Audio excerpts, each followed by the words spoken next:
When I say post-traumatic stress disorder, or PTSD, what do you think of? Most people think of this. Contact! Stay down!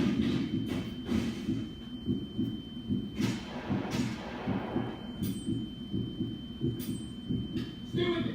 We need a medic over here!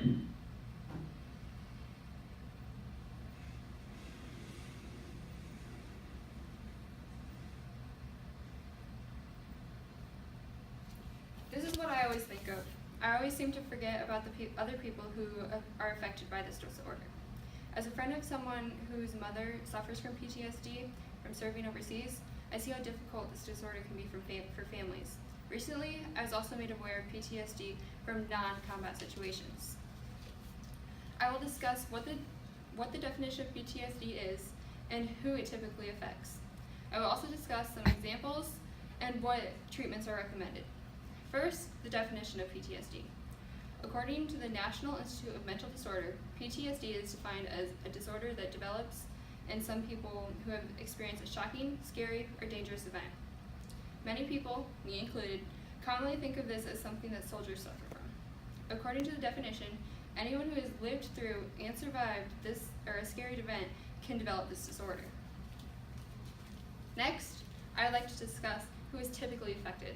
Soldiers, like I said before. I have personally witnessed this disorder affecting an Army family. The family I know lives in the same town as me, and their mom one day moved to Florida. I never really understood why until last year they explained that when she moved back to Iowa, she just couldn't get back to her normal life, and so moving to Florida helped her with that. Rape victims. One of the most popular rape cases from last summer at Stanford College is an example.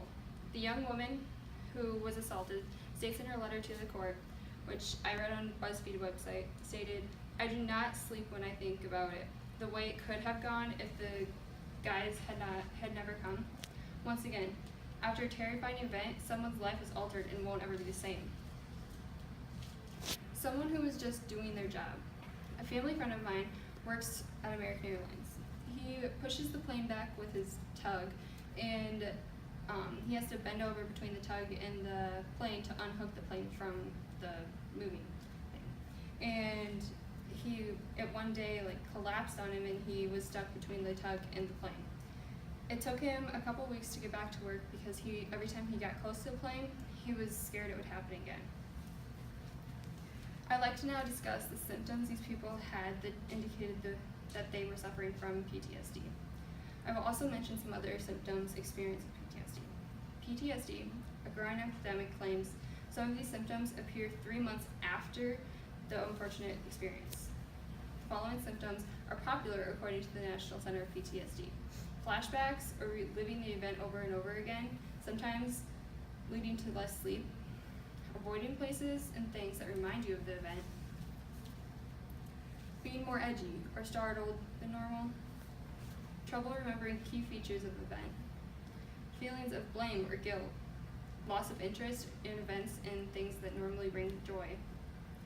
Now that you know some ways to identify this disorder, we should talk about some ways to treat it. Unfortunately, there is no cure for this disorder. An article in National Geographic, The Invisible War of the Brain, I read that the best treatment is intensive therapy and antidepressant. With these two things and the help of one's family, a sufferer should be able to control this disorder. Today, I discussed how war is not the only thing that causes post-traumatic stress disorder. I talked about what it is defined as, people it commonly affects, symptoms, and treatments. Like I said before, most people neglect to think about all the other sufferers besides veterans that served overseas. In conclusion, PTSD isn't just found in soldiers, but anyone who has survived something scary.